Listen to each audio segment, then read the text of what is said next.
Salut tout le monde, on se retrouve aujourd'hui pour un update lecture spéciale manga et BD parce que comme je vous l'avais dit dans les vidéos précédentes, j'ai eu une envie un peu folle et grosse de manga il y a 2 semaines environ et du coup j'ai craqué et je vais vous en parler. C'est franchement que des très bonnes découvertes. Tome 1 et 2 de Fruit Basket de Natsuki Takaya et c'est aux éditions Delcourt. Fruit Basket, j'en entends parler depuis que je suis collégienne, si je me trompe pas, il y a même eu un animé, tout ça. Mais c'est vrai que j'avais pas trop envie de partir dessus. Et quoi, ça fait 1 ou 2 ans, je crois que j'avais été fouillée dans des mangas, des shoujo quand j'avais envie. Et c'est vrai que du coup, j'avais lu un peu le résumé parce que je l'avais jamais lu. Je savais pas du tout de quoi il s'agissait et j'ai trouvé ça plutôt intéressant, je me dis que ça pouvait être drôle. Et puis il y avait tellement eu d'engouement quand j'étais jeune autour de ce manga que je me suis dit qu'il pouvait pas être mauvais et puis au pire je pouvais toujours tenter. Et donc voilà, j'ai tenté et j'ai adoré. Donc on est avec Tolu qui est une lycéenne, alors je sais pas s'ils sont, je crois qu'ils sont en seconde, oui. Qui vient de perdre sa maman est décédée il y a à peu près 1 an et elle va être recueillie du coup par la famille Soma, donc, dont fait partie Yuki et Kiyo qui sont donc 2 camarades de lycée et il se passe des choses un peu étranges, je veux pas trop spoiler pour ceux qui connaissent pas trop l'histoire, mais je trouve ça très drôle, très bien amené, c'est curieux, j'avais jamais entendu parler de ça. C'est cool que ce soit tourné autour des signes du zodiaque asiatique. Enfin chinois, hein, souvent voilà, parce que je pense pas que chinois japonais ça change les signes du zodiaque. Personnellement je suis chien, voilà. Mais ouais, j'ai trouvé ça, pour le moment en tout cas, là j'ai quand même lu, je suis à la moitié de la nouvelle édition qui est donc la double édition, donc normalement si je suis à la moitié je pense que j'ai fini le tome 3. Mais je vous en parlerai du coup dans un autre update manga pour pas couper voilà, le bouquin au milieu, j'ai pas trop envie, et pouvoir le ranger rapidement. Du coup oui, je trouvais ça pas mal, c'est assez original et je me suis demandé, mais Juliette, pourquoi t'as pas craqué avant, pourquoi tu n'as pas découvert ce manga avant. Voilà, j'ai des amis qui le lisaient tout ça et je sais pas pourquoi moi je l'ai pas fait. Peut-être j'étais pas encore dans la période shoujo, je l'ai lu un petit peu après ou alors moi j'étais plus voilà, tout ce qui était Lovely Complex, tout ça, j'adorais. Et du coup ça me suis dit ouais non, il y a trop de bruit autour, c'est surfait. Et en fait, j'ai adoré. Donc voilà, pour moi c'est une très belle découverte.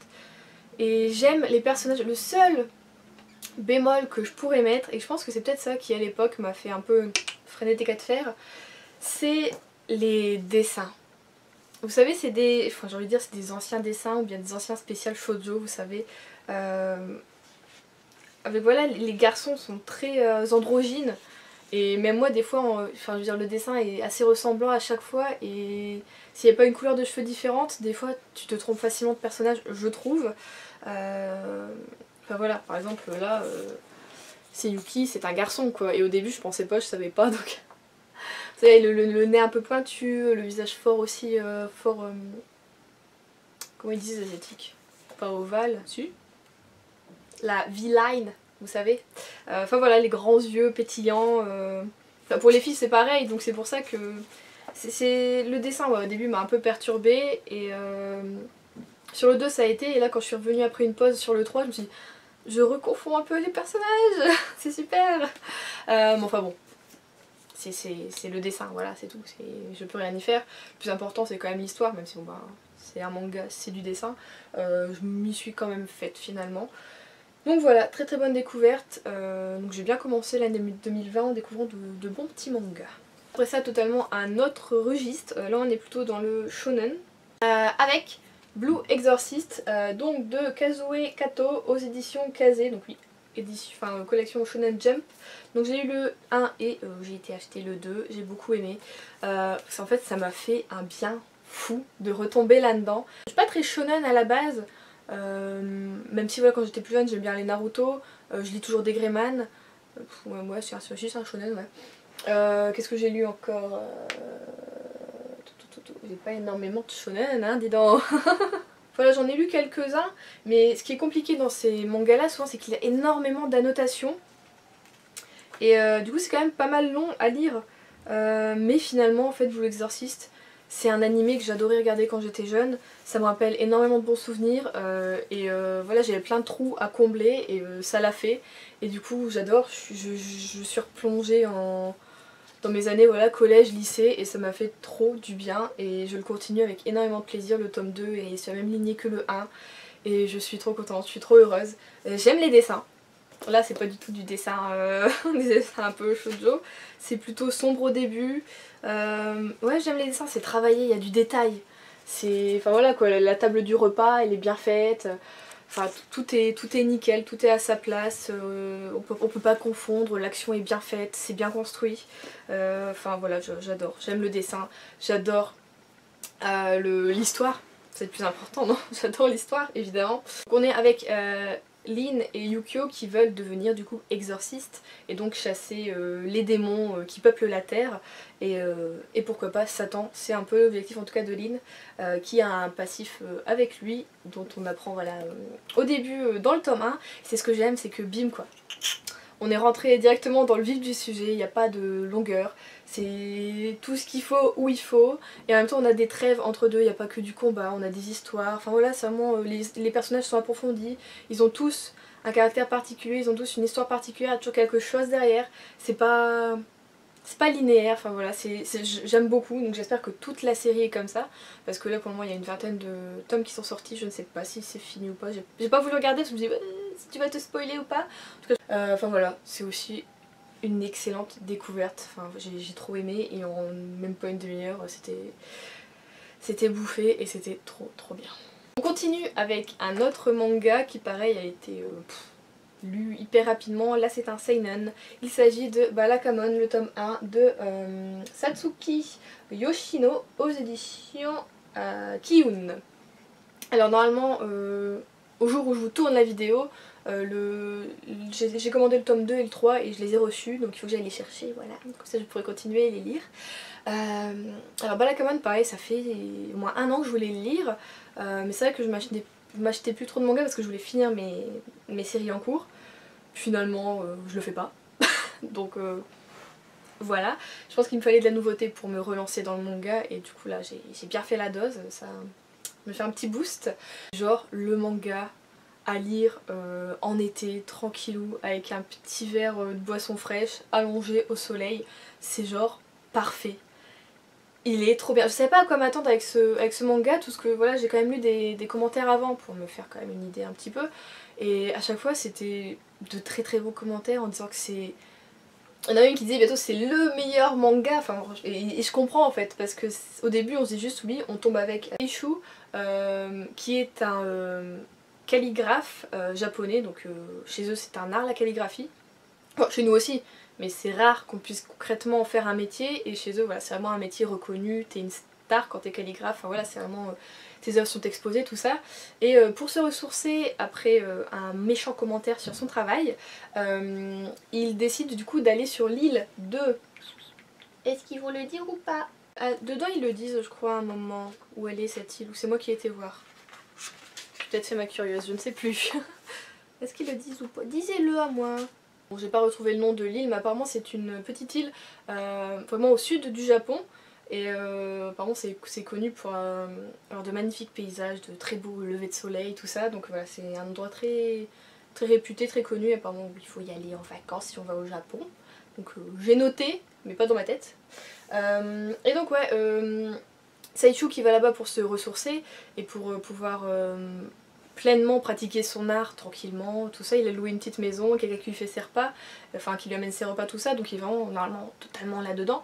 Et finalement une petite fille qui est donc Nalu va totalement l'emmerder, mais finalement ça peut également l'inspirer et ça va lui apprendre des choses sur la vie parce qu'il est encore jeune, il a la vingtaine seulement. Donc voilà, et finalement c'est pas totalement un adulte, il y a des choses à apprendre, et il va apprendre des choses des habitants du village, de cette petite fille, et c'est super. C'est beau, c'est tendre, c'est drôle, c'est super drôle.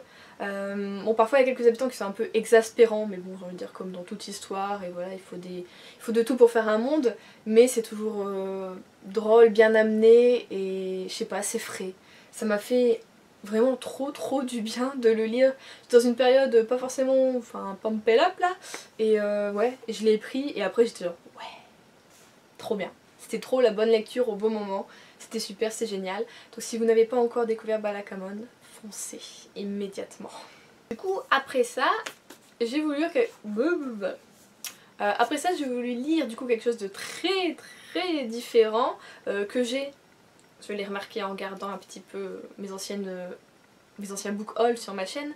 Je l'ai depuis 2 ans dans ma palle. Je pensais que ça faisait que 1 an mais non, ça fait 2 ans. Il s'agit de Happiness de Shuzo Oshimi. Donc c'est aux éditions Pika, et Happiness en fait c'est tout autre que tout ça. C'est avec des vampires. Donc on est avec Makoto qui est donc un lycéen plutôt timide et tyrannisé par ses camarades. Voilà, c'est leur larbin, eux ils sont genre hyper populaires, lui il l'est pas, enfin voilà. Et un soir, Makoto va tout simplement se faire mordre par cette jeune fille qui est un vampire. Elle va tout simplement lui demander: est-ce que tu souhaites mourir, donc je te vide de ton sang, ou est-ce que tu souhaites devenir comme moi? Lui il a juste répondu je veux pas mourir, et donc bah, elle l'a laissé telle qu'elle. Et donc dans ce premier tome on va le voir un peu lutter contre ses premières pulsions, et je ne sais pas parler aujourd'hui. On va le voir un peu lutter contre ses premières pulsions sanguinaires. Comment parler de ce manga? C'est assez... Je pensais voir plus de sang, plus de tripes, plus d'action, et en fait tout ce qu'on a là c'est les légers états de Makoto, mais c'est pas une transformation, c'est pas... c'est vraiment bizarre. Je veux dire, les dessins, bon, sont pas oufissimes j'ai envie de dire, mais ils sont pas mal quand même. Mais il y a beaucoup... J'ai l'impression qu'il s'est rien passé dans ce premier tome, bizarrement. Il s'est fait mordre, après il y a quelques histoires avec ses camarades, tout ça, bon il se rebelle un peu. Puis bah voilà quoi, je saurais pas trop quoi vous dire. Il se fait une nouvelle amie mais c'est un peu compliqué. Vous voyez la plupart des planches c'est presque rien. Il n'y a pas de dialogue, c'est juste les cases et il n'y a pas de dialogue. Et je crois que je l'ai lu en 15 minutes. J'ai jamais lu un manga aussi rapidement. Peut-être ou bien même pas en 10 minutes. Je chronomètre pas vraiment mais je pense que ça a été à peu près ça. Mais à la fin j'étais quand même intriguée. Donc j'ai été voir des commentaires sur le tome 2 parce que j'ai regardé les commentaires sur le tome 1 et ils étaient tous un peu comme moi perplexes. Ouais, ça sort un peu de l'ordinaire au niveau du manga où souvent on a plein de bulles partout quoi à lire, tout ça. Là c'était très épuré et ça change donc énormément. Et du coup les commentaires ouais, étaient un peu perplexes comme moi, à hésiter à lire la suite ou pas. Et du coup j'ai regardé les commentaires du tome 2. Apparemment ça vaut quand même le coup. Donc pour le moment je n'ai pas acheté la suite parce que je suis sur ces trois là que je vous ai présenté, que voilà j'ai envie d'avancer dedans et que j'aime beaucoup. Donc celui-ci peut-être que je continuerai dans l'année quand j'aurai fini une des séries ou que j'aurai rattrapé mon retard sur d'autres mangas que j'ai encore en cours. Mais ouais c'est vraiment étrange. J'ai même demandé l'avis sur Instagram mais apparemment personne ne l'a lu, personne ne m'a répondu pour savoir voilà si j'étais la seule à le trouver si bizarre que ça, mais bon apparemment non vu les commentaires que j'ai lus. Donc voilà, Happiness. C'est de l'ironie, hein, totalement, on peut le dire. Si vous n'êtes pas bien, le lisez pas. Si vous êtes heureux, bon je pense pas que ça peut vous attrister non plus, mais c'est vraiment, je sais pas, ça fout un sentiment étrange. C'est légèrement malaisant. Ouais, donc ouais, la suite attendra un peu pour moi, mais je suis quand même curieuse quoi. On finit donc avec la BD, bon il n'y a plus de surprise, vous savez quelle BD je lis en ce moment, hein, voilà. Donc j'ai lu le tome 4 des Carnets de cerises de Joris Chamblin et de Aurélie Néré, qui est donc la déesse sans visage, donc c'est la collection Métamorphose. Toujours aussi beau, on ne peut rien dire, c'est magnifique. Les planches sont toujours aussi magnifiques, les couleurs sont toujours très bien choisies. J'aime énormément, je veux dire, j'aime beaucoup. Je sais pas, c'est toujours chaleureux, c'est... J'adore, vraiment j'adore. Et donc là, Cerise va se voir offrir pour son anniversaire par sa maman une sorte de chasse au trésor dans un manoir, donc pas forcément très loin de chez elle, mais sur la côte, donc à la mer. C'est vraiment la saison pour aller se baigner, du coup voilà, ils vont occuper leur journée à la chasse au trésor et à la chasse au mystère. Donc encore un mystère à résoudre. Je l'ai trouvé un peu plus sombre que les autres au niveau de l'histoire, pas forcément au niveau des couleurs parce qu'on est toujours un peu dans les mêmes tons, mais il m'a touchée et il m'a rendue encore plus curieuse sur l'histoire de Cerise, sur celle de son papa, sur l'histoire entre sa mère et son ancienne prof de français à Cerise. J'ai du montage, alors je sais pas pourquoi je me suis trompée dans ma vidéo, je vous ai parlé de l'ancienne prof de littérature de Cerise en confondant avec Madame Desjardins. Du coup en fait Madame Desjardins n'est pas du tout l'ancienne professeure de littérature de Cerise, c'est une romancière qui habite voilà, son village. Donc voilà, je voulais remettre les choses au clair parce que je savais que j'allais pas pouvoir écrire ça en dessous, que ça aurait été trop long et je me suis trompée 2 fois dans cette vidéo en le disant. Donc c'est Madame Desjardins et non la prof de littérature de Cerise. Je suis désolée. Enfin ouais, il y a vraiment quelque chose qui s'est passé, qui s'est déclenché, il y a eu un déclic surtout vers la fin. Je me suis dit waouh, mais en fait je m'y attendais pas, je l'avais pas du tout vu venir depuis les 3 précédents tomes, non je voyais pas. On voit quand même que voilà dans le tome 2 surtout, il y a un petit mal-être en fait au niveau de la relation entre Cerise et sa mère, parce qu'en même temps voilà elle ment beaucoup pour résoudre ses mystères et du coup ça n'allait pas trop. Mais apparemment il n'y a pas que ça et ouais je l'avais pas vu venir du coup et je crois que j'ai un peu pleuré. J'étais vraiment pas bien et ouais je crois que j'ai versé un petit peu ma petite larme, voilà. Ça m'a énormément touchée et j'ai hésité du coup à lire le tome 5 immédiatement, mais je me suis dit non, souffle un peu Juliette, laisse-toi le temps, tu digères celui-ci qui t'a voilà, un peu chamboulé et tu liras le 5 plus tard. Donc voilà, je pense que le 5 il ne va pas tarder quand même parce que bah, j'ai envie de, voilà, de découvrir, de savoir, mais en même temps j'ai tellement pas envie de quitter Cerise, de quitter cet univers, de partir de tout ça. Je sais que je les ai toujours, je peux les relire et avec grand plaisir, mais ce sera quand même une fin en soi, c'est tout, c'est fini tout ça, même si bon bah apparemment il y a une autre série à côté avec un petit garçon en plus de Cerise, je sais plus comment ça s'appelle. Voilà, est-ce que c'est toujours à peu près la même histoire ou pas, j'ai pas du tout lu, je voulais pas me spoiler au cas où. Voilà, je suis encore une fois ravie d'avoir découvert cette série. C'est toujours aussi beau, toujours aussi touchant, toujours aussi prenant, toujours aussi mystérieux, toujours aussi curieux. Enfin voilà, c'est beau, c'est vraiment cool. Par contre ouais, c'est vrai que sa prof de français, quand on voit ce qu'elle a fait, je trouvais ça un petit peu bizarre et je me demande comment elle s'y est pris en tout cas. Pour ceux qui l'ont lu, je pense que vous comprendrez ce que je veux dire. Enfin voilà, j'ai trouvé ça un petit peu bizarre. Mais bon, ça n'a rien gâché non plus à l'histoire. Donc voilà, on finit bien cette update lecture. Comme vous voyez, j'ai eu que des bonnes lectures, bon à part Happiness qui, si, en soi c'était une bonne lecture, mais voilà, c'était plutôt étrange. Voilà, je vais continuer ces séries pour le moment, je vais surtout continuer du coup la Blue Exorcist et Fruit Basket, je vais finir le tome 2 double édition, donc le tome 3 et 4. Ça devient compliqué. Donc j'essaye aussi du coup de finir mes mangas en cours et que j'ai dans ma palle. Je sais que quand je fais des vidéos, enfin des updates lecture sur les mangas, ça fonctionne pas très bien, j'ai genre les 300 vues max, mais moi j'aime lire des mangas, j'aime ça, ça me prend de temps en temps, j'ai voilà, une grosse envie de manger du manga et je le fais avec plaisir et du coup je fais mes updates lecture avec plaisir également, donc même si vous avez que 300 à regarder, et ben voilà, j'espère que ça vous plaira en tout cas. Du coup je vous dis à la semaine prochaine avec une nouvelle vidéo, je vous souhaite de très très bonnes lectures. Bisous!